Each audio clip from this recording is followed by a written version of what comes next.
Hello, all. Welcome to the journalist chat today. And today we have a very wonderful guest from different part of the world. And we have a Cresa from Harvard University, and we have a Rashid Hassan.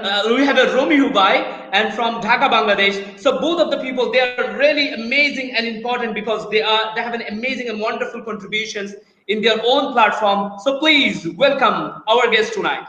Hi, Romi Hubai. How are you? Yeah, I'm good. How are you? And I'm sorry to mispronounce your name. No worry. Yeah. Yeah, so are you living right now in Dhaka? So what are the present condition of Dhaka right now? And already we know that more than 100 journalists tested COVID-19. So are you fine? Yeah, I'm still fine because I don't test it as yet. I don't know whether I'm infected or not. Because if I want to go for COVID test, then maybe I'll be infected at that stage. So I avoided doing so, and I'm preferring to be in my house and my office while I'm covering the different issues during COVID-19. And you are saying the 100 journalists are tested COVID-19.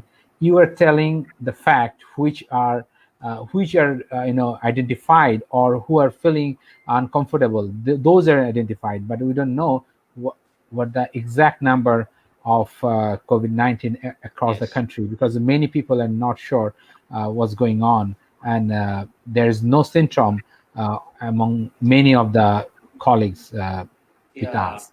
So that's a I really. think, yeah, this is a horrible thing. So, Chris, we know that just after Wuhan to Italy and Italy to US state, so US state just hit after the Italy and even the parallel times. So you are living in the Boston. So what are the present conditions there?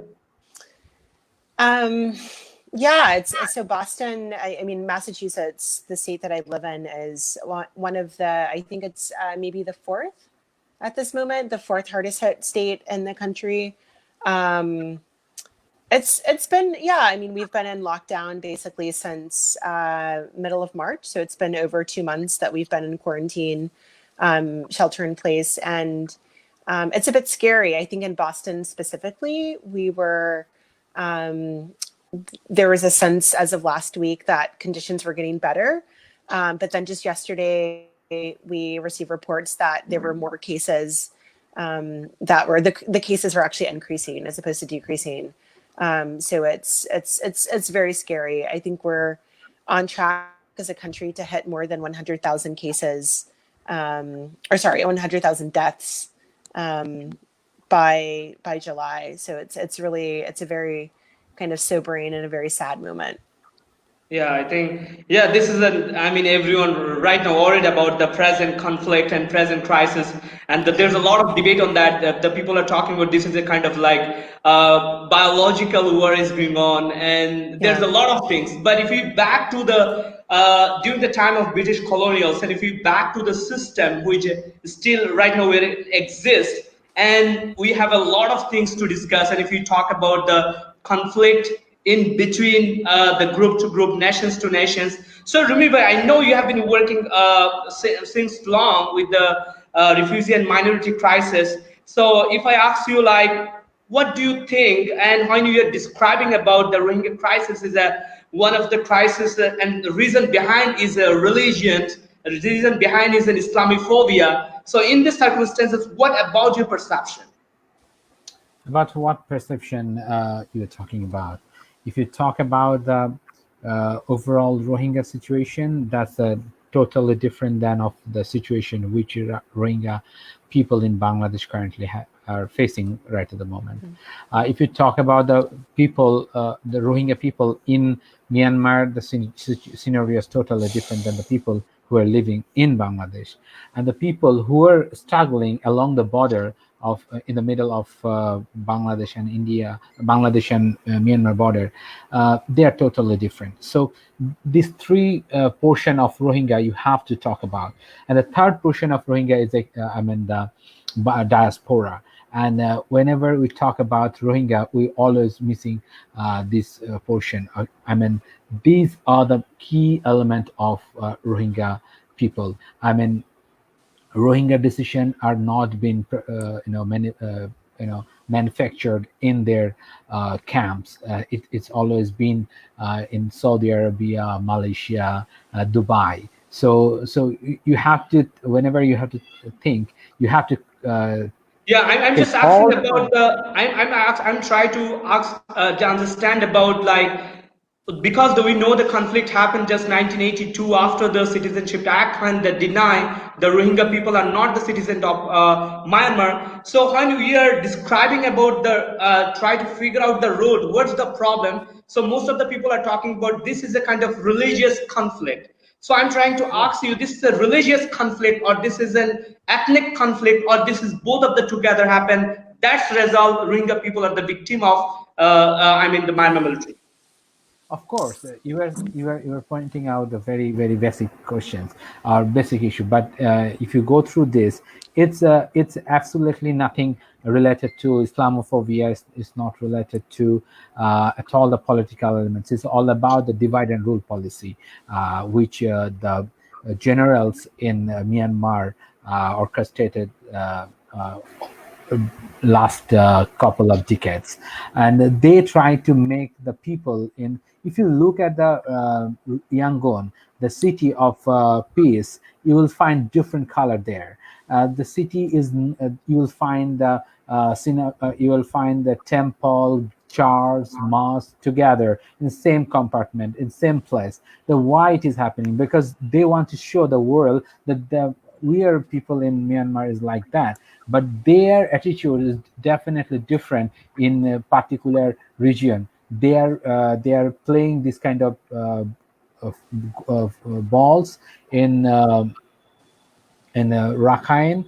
They another kind of goods in Shane or other provinces. So this absolutely different. So if you say it's Islamophobia, it is. If you say it is ethnic, it's it is basically rooted by the military in Myanmar, and they are twisting every single word to make it or they want to make it popular among their citizens. So that's the thing. Don't make you can't be puzzled with this. You have to be very careful when it's a question of humanity. It's a question of the people who are suppressed. There is nothing else. Yeah, remember, I'll back to you because we are talking about you are when you are describing about the present context, like when the Myanmar military ruling and they are basically making their genocide campaign, ethnic cleansing campaign. So in the meantime, so Chris, I'll back to you, and you. I know that like you have been working these issues, and for a long time you're gonna do your PhD on that. So what about your perceptions when you are describing about the root of a conflict? It's not only the conflict of the Rohingya, it's also the conflict because you work on the for the Shan, and also there the Kachin, and there's also other minority group. So when Rumi was talking about like the Yangon is a part of a piece, and in the meantime when they're making hate space and they're using their religious phobia, so in this meantime how we can say that this is only that thing is going on by the military, or there is no any other reason? What about your perception? Yeah, so I would say that I think the first thing that I would say in response to the previous question is that I actually agree that I don't think that it's ethnic or religious. I think it is political. I think it's something that the government, specifically the military government, and most recently the quasi-democratic government. It's a conflict that's been manufactured along religious and ethnic lines, but I don't think that it's inherently a fight between Buddhists and Muslims or Rohingya and Rakhine. I think it's very much a political conflict. Again, I also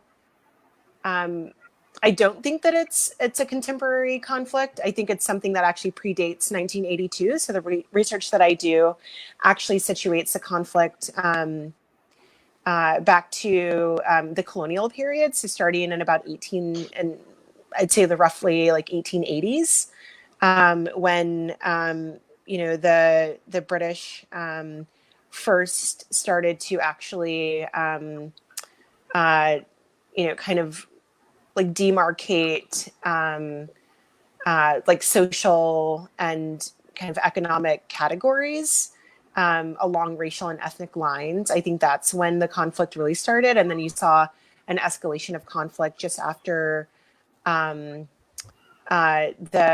First World War, kind of in the interwar period between the First World War and Second World War. You saw a lot of kind of branded kind of ethnic or racial conflicts in the 1930s.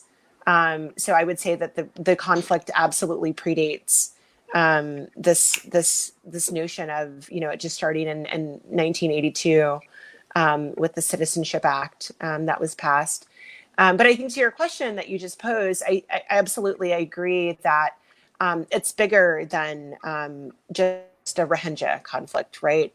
Like you mentioned, I used to work with the Shan ethnic community who were, you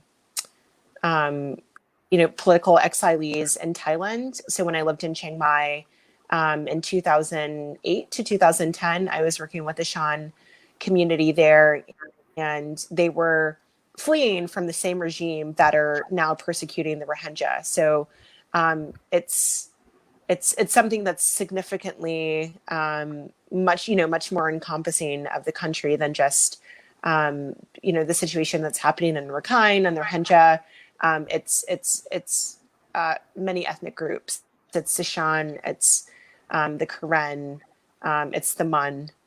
It's even the Rakhine, and I think that's something that we kind of miss in this debate and this discussion, is that the Rakhine are also an ethnic minority group that are not Bama, and so I think it's really important to also center the conversation when we talk about the Rohingya. We also have to talk about the fact that the Rakhine are also a marginalized ethnic group and how that feeds into the kind of persecution that we see today. Yeah. So, Rumi, if I ask you, and we don't want to say exactly, like, based on your discussions, how you're talking about this is a political conflict. So why the perpetrators, and why they're making the campaign to tag any of the religious? Or because when we have done the interview of the survivors of the Rohingya, and also the different common stories of the survivors, even in the Holocaust, even also the others around the world. So most of the time, the perpetrators try to use the tag of the religious perspective. Why the perpetrators chose this? It has a historical background, because if you have a religious background or religious sentiment or religious aspect, you can tag it in your own way. Like what you can do, if it is religious, it is Islam, then you can make it Islamic terrorist, Islamic group. And if it is not Islam, if it is Buddhist, then you can also branding is like that. But the issue is always, it is easy to make the West convinced that they are Islamists. So whenever it is Islamist, then it would be very strong. They have strong values I would say, which is very difficult to fight against. So that's the main challenge for even the military rulers always try to brand that they are Islamist, and they are fighting for their Islamic state in Rakhine. And of course, they have the historical background in Arakan, and you must know about it.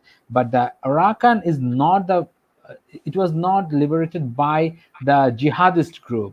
It was basically it was a leadership by the Muslim leaders. So Muslim and jihadist is different. So Yeah. when I struggle for my nationhood, and I say, look at the Bangladesh history. The people in Bangladesh fought against Pakistani ruler. Both are from the same religion, almost the same similar type of historical background, but we fought each other because we are not as similar in terms of our culture, in terms of our language, in terms of our the land or locality. So it happened. It happened all over. So for the military regime in Myanmar, it was very easier way to brand the people in Rakhine or Arakan to propagate internationally, or display internationally or portray internationally. Look, these people are Islamists. So the people who are Muslim by their religion in Rakhine State or in Arakan State, they have its own dream to create their or reclaim their Arakan State. So it's their dream, and they want to do it. It's very simple, and you can brand them as freedom fighter, as the people in Palestine is doing, and the people in Chechnya is doing, and many were in East Timor, the people in East Timor is doing. So if you brand them as jihadists, that would be the easiest way to convince international community and that they are jihadists and be aware of them, and they can easily take the harder decision against Rakhine Muslim. And it will be also convinced by the Buddhist majority people in Myanmar, of course in China, of course the other big brothers of Myanmar. And the Russia will be that's as long as it is a political issue, there is a geopolitical aspect. So they will definitely be very careful to do this kind of or take this kind of a step. So that's yeah. Yeah, Sure. can I just like add on to that? I completely agree, and I would say that just to kind of add an additional historical context or element to it, I think Islamophobia really is kind of the byproduct or the excrement of Orientalism, right? And so I think this is something that, again, is, as I mentioned before, I think is very much tied to Burma's colonial past, and the fact that, I think that even thinking about World War II and how Burma fought for its independence, and this kind of conflict with between the Japanese and the British, and the fact that the British really kind of dangled this carrot, or dangled this really provided an incentive almost for the Muslims, the Rohingya specifically, to side with the British in order to defeat the Japanese, I think is very much integral to how we think about the construction of Islam, the construction of the difference between Islam and Buddhism in the contemporary moment, because I don't think it's something that we can really think about independent of that history in a way. So I think when we talk about the idea of this Islamophobia that exists today, this like radicalism of Islam, we have to also situate that within the historical context of this almost incentive that the Muslim community within colonial Burma actually received on the part of the British to fight and to be quote unquote like jihadists, as the label exists today, in order to kind of fight for this nation that never really materialized, and that arguably I think a lot of people would say Arakan or Rakhine represents today, but that's almost like kind of this like nostalgic dream that was never realized, that the British Empire really kind of promised in order to secure their victory in World War II. So I think history is actually really important. Yeah. So when you talk about the history and both of your discussions, which we really figure out, like this is a the campaign, and this is not is happening in recent. It was really pre-campaign was going on. So in the meantime, so both of you think like so Rohingya are in trap of this political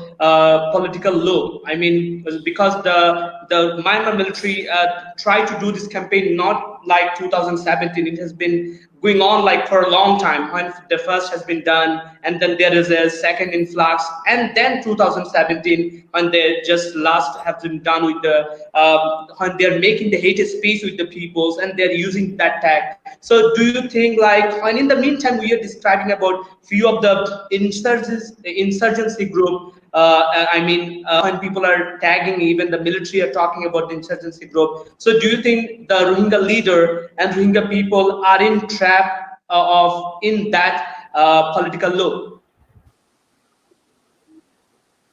Yeah, both of you can answer.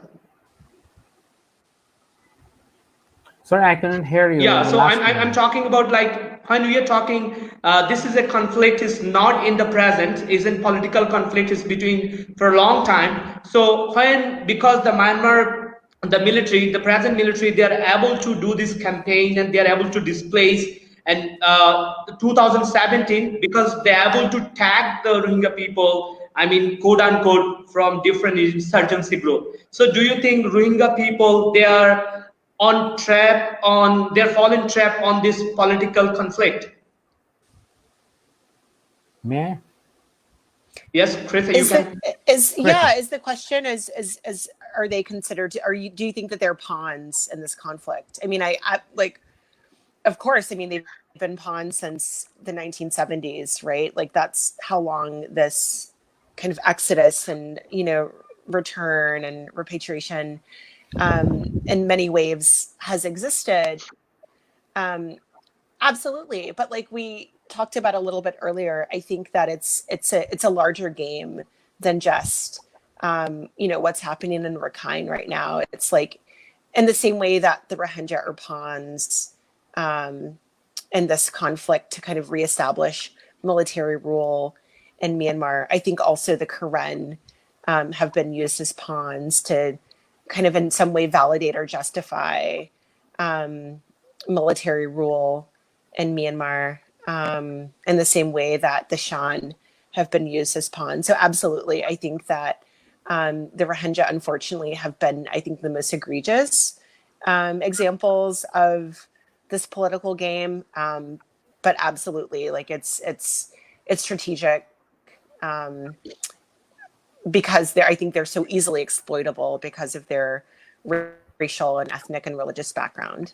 Yeah, so remember, what about your perception? Because in the meantime, you also know that inside in Myanmar, there is a problem is going on, and in between the clash with the Arakan army and with the Myanmar military, the problem is going on inside there. But only the Rohingya people right now, because the 2017, they have to displace in that kind of influx happen because of one of the campaign or because of one of the operation, which is kind of so immature operations that had been done.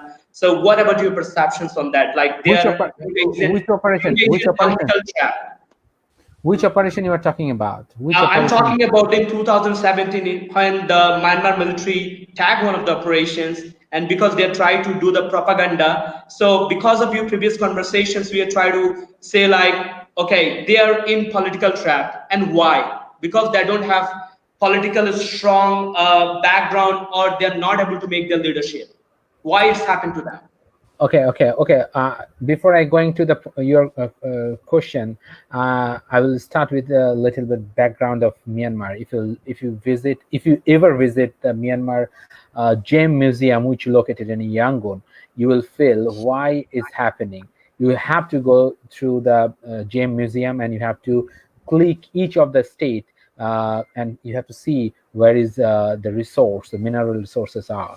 So if you can see that, where you cannot take any picture, you cannot move with any camera, you can only see and you can memorize, and you definitely will feel why that everything is happening.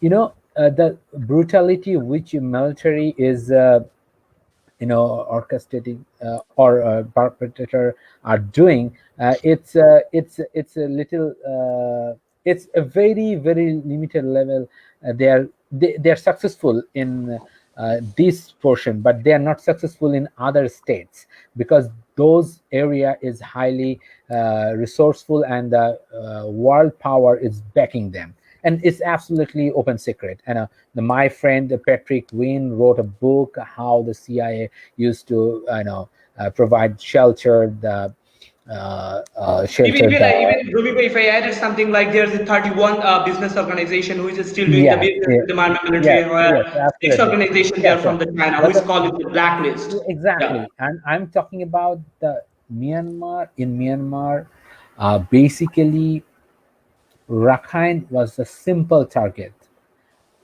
and the Rohingya was a soft target.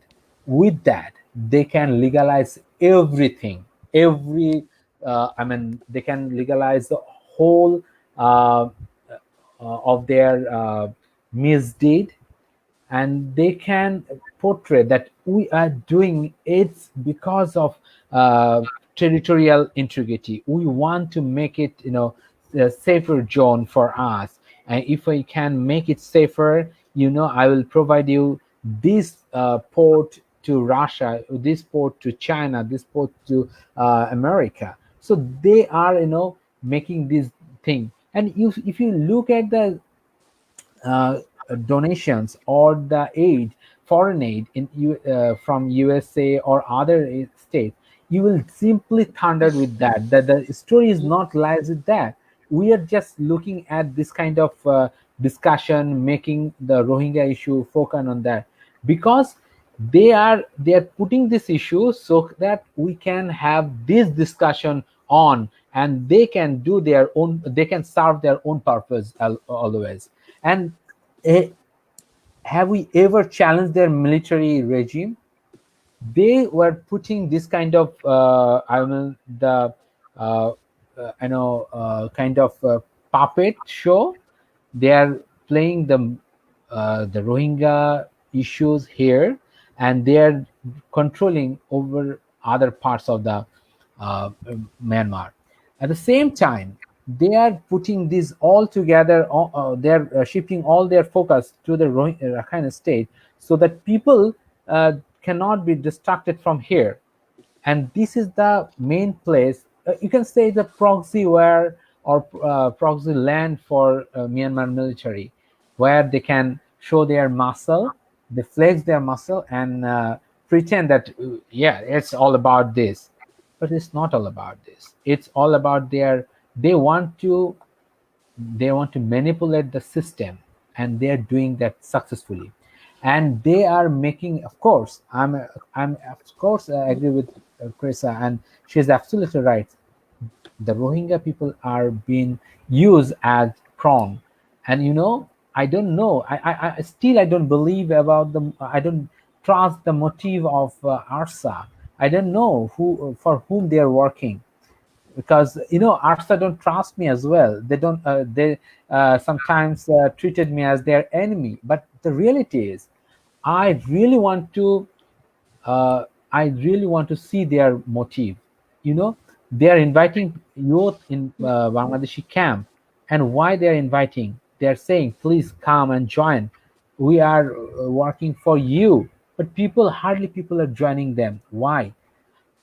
Even if Yeah. you see many Al Qaeda, pro Al Qaeda preacher are saying that the people in Rakhine State, those were uh, the Rohingya, if they had they stood up with bamboo sticks or their weaponry, even it is a stick, they can fight against the military since 2012. But they didn't do this. And every time military make them vulnerable and make it divide and rule game, uh, putting to face the Rohingya and Rakhine, and they created so many fictitious character among the stories, and finally they come up with the bloodshed, and they just destroy the village after village and put all their burden to Bangladesh. I would, if I can just add a final comment, I would say that I think that's a really brilliant assessment of the current situation. The only thing that I would add is that I think that ARSA absolutely is real. I think that that's something that, is oftentimes left out of these discussions, is the reality of ARSA. I will say that, though, it's important to situate ARSA in the kind of global geopolitical context, which is like, ARSA doesn't have the kind of power that, say, like the US does, in terms of, previous political and economic sanctions that the US and other Western democratic states used to have. And so I think that while it's important to absolutely think about the implications of ARSA and other, kind of potentially quote unquote radical or quote unquote extremist groups that might be, kind of interacting with, like populations within the Rohingya diaspora. I think that we also have to think about the role of like, the US empire and allowing, and, the fact that like, why is it that, the US was so readily, kind of eager and able to suspend sanctions, right, when there was any hint of a democratic transition, which, of course, now we know has like yet to be fully realized. But, under the guise of like the liberation of a handful of political prisoners back in 2012, like why have those same political sanctions not been reimposed in the wake of a genocide, really? I think a mass extinction, an ethnic cleansing, why have these sanctions not been reimposed? I think that we have to really think about the role of the international community in enabling the genocide that's currently and still manifesting to this day. Yeah, when you talk about the international community, so do you think they are playing well? And in the meantime, when we know already, like kind of people are talking about like they are providing food, aid, and they have a contributions. But in the meantime, there's a lot of state who would still keep communicating their business, especially with the military, especially with the Myanmar army. So in the meantime, I mean, what things really can survivors expect from the international community? Exactly like they are, as far as the Rumi by talking about, like they try to do something for their own interest, but when we know that like this is something is going on for the sake of humanity, for the sake of human rights, for the sake of other lot of economy. So in this perspective, like who are the responsible and who can bring peace and who are the player behind this screen? I would just say that, I mean, I think, like programs like this, I think are really important, because I think that a lot of, I think that, when the military campaign and the purging of refugees and IDPs happened in 2017 there was a lot of media coverage, right? International media coverage. But since then, it's really dwindled. And so I think that there's just not a lot of awareness that this is a continuing issue. The fact that this isn't something that's just a crisis, it's a long burning genocide, right? In the words of various, human rights. It's still not, it's not proved this is a genocide. It said it might be genocide. So there's a dilemma still is going on there also. Well, I mean, yeah, I think it's a matter of semantics now. But I think that, there are some pretty conclusive reports that have been published that have argued that it's a genocide. I mean, if you would rather use the language of kind of ethnic cleansing, but I stand behind this claim that it's a genocide that's happened and is happening. I mean, I think that's the most important part, is that it's something that is ongoing. It's something that's been happening since 1982, since 1977, since, as I argue, in my research, since the 1880s during the colonial occupation of the British. I think it's something that is ongoing. And I think the really all that we can do right now is just continue to kind of lift up, awareness of this issue. And I think programs like this that you are, these conversations that you're having, I think as much as we can, people that are studying this, just like write about it, think about it, talk about it widely, use your voice to really talk to your neighbors. I have students of mine that are from Myanmar, and they are, ostensibly not as And if I added as then well the questions, connected to like the there's a country. lot of crises people really forget, So, and I really conducted one of the interview she's the director of Shua Foundations. So, and she was in my panelist. So once I was conducting in her interview, so while like making conversation, she was crying, like said, I have been done this job like 20 years, but still the conflict is going on. So even when the Rohingya people are talking about how many days people will talk on us, people will do research on us, people will make project on us, and when the problem is going to be solved, and where are the hope? Oh, very interesting. Cresa, if you please comment, then I'll go to the Romeo. Where are the hope? Yeah, I'm gonna pass it to Romeo. I've talked a lot. Yeah, no, Okay, no. Romeo bhai, please. Basically, Cresa is highly optimistic, and I would say that she's pessimistic. Me too. Me also optimistic. But I'm not that much. I'm quite realist when I analyze any international issues like Rohingya or even Southeast Asia towards Bangladesh. Basically, Southeast Asia and South Asia needs another battlefield to procure arm and to expand the militarization. So that will happen in coming decades. So if you say what's gonna happen there, and my analysis say that there would be a war-like situation, or basically a war around Rakhine State, because that's a very plain land, one of the plain land in the Southeast Asian and East Asian border, which you can fight each other for a long time, and you can kill people of both sides. And also you can get the natural resource. Yes, of course, and you can like the Africa, you can give the beer, then you'll get the gold.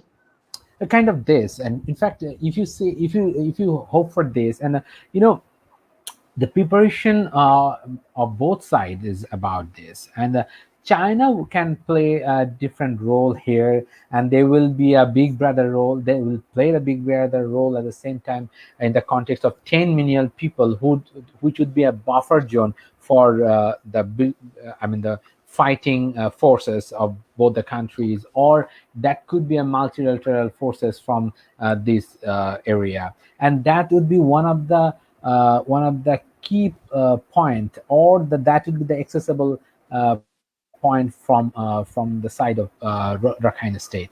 And don't be very optimistic about their future. I'm not that much optimistic, because I say I'm analyzing these on the ground reality, and based on my experience, what I have seen last 10 years and 12 years since I'm following. Because I used to cover in Dhaka the protest against military regime. That was I used to cover, and the young reporter, the Mar Razalin, used to stage demonstration in front of the Bangladesh Foreign Ministry for a minute, or for 5 minutes, or half an hour, and we used to cover that because of the significance. And they in that protest, Mar Razalin used to demand the release of Aung San Suu Kyi.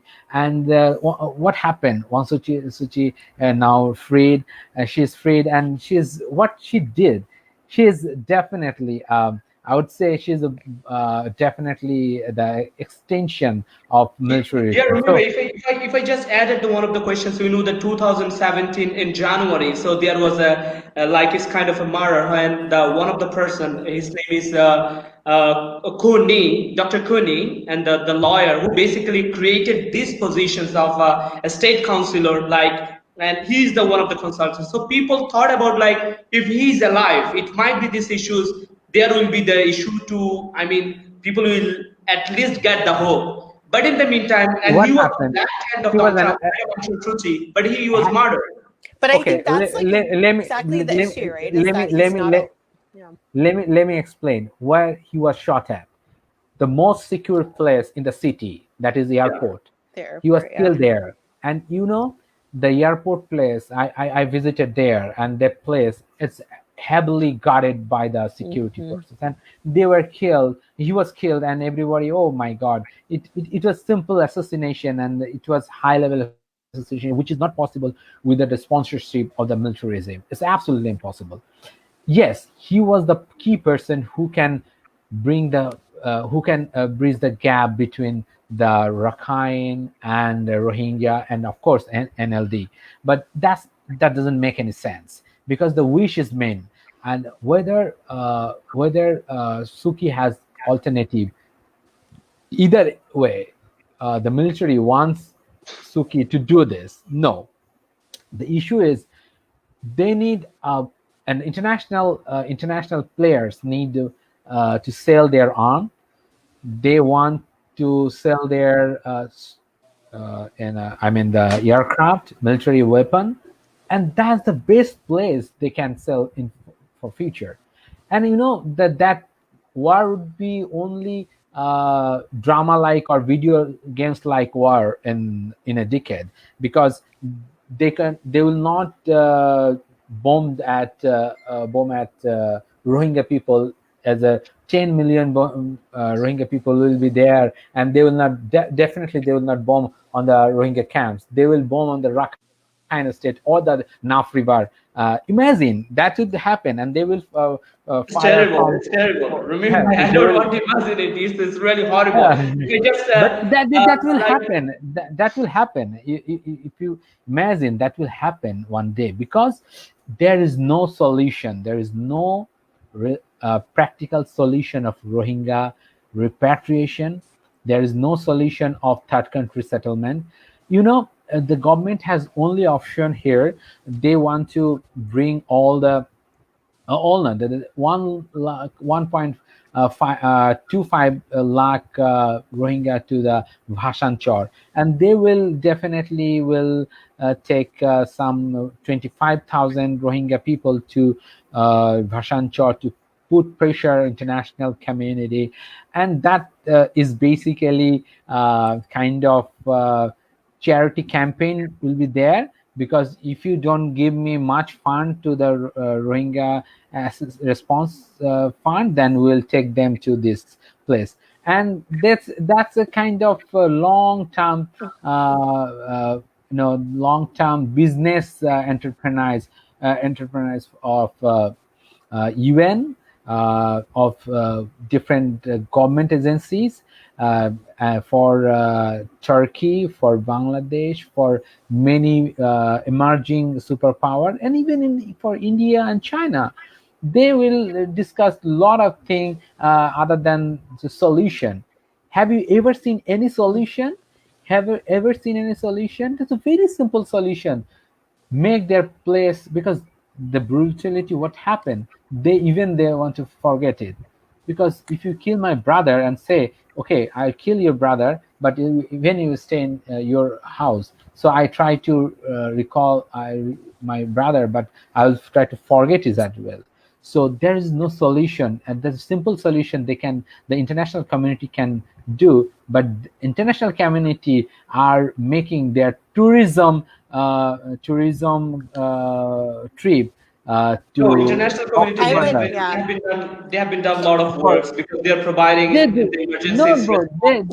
can I just They have done nothing. They have paid their tourism visit in Cox's Bazar, staying talking to Rohingya, staying at a five-star hotel. They are getting high voltage media coverage, and that's a fundraising policy of international agencies. Nothing else. You can send a single Rohingya from Bangladesh to Rakhine State last 2 years. Yeah. Even, can I make it sure. just a final comment? I what wanted are to your say, comments? I think though there's a lot of debate on that, and there's a lot of conversation before it's happened, because a lot of NGOs, so they are advocating for getting the justice, and they're talking about like this is also their limitations and also their perspective in their own agency methodology. So what about your perception on that, and who can really bring the peace? Yeah, I think that my final comment before we go is that I think tying this all back to, the question of, Ukoni, I think that, it's not so much a question of what would the state look like if he were still alive, like what would, negotiations look like if he were still, in like a prominent position as a Muslim leader. I think the fact that he's not alive is the very issue that we're confronted with, right? Is that there's still violence against, Muslims. There's still violence against Rohingya, even in the most prominent positions, within the leadership of the country. And so I absolutely agree that repatriation under those conditions, the conditions in which Ukoni was assassinated still exist in Myanmar. The conditions in which the Rohingya, in 2017, were violently expelled from the country still exist. And so I agree that, I appreciate you saying that I have an optimistic view of the situation. I think my optimism kind of ends when the discussion turns to repatriation or, even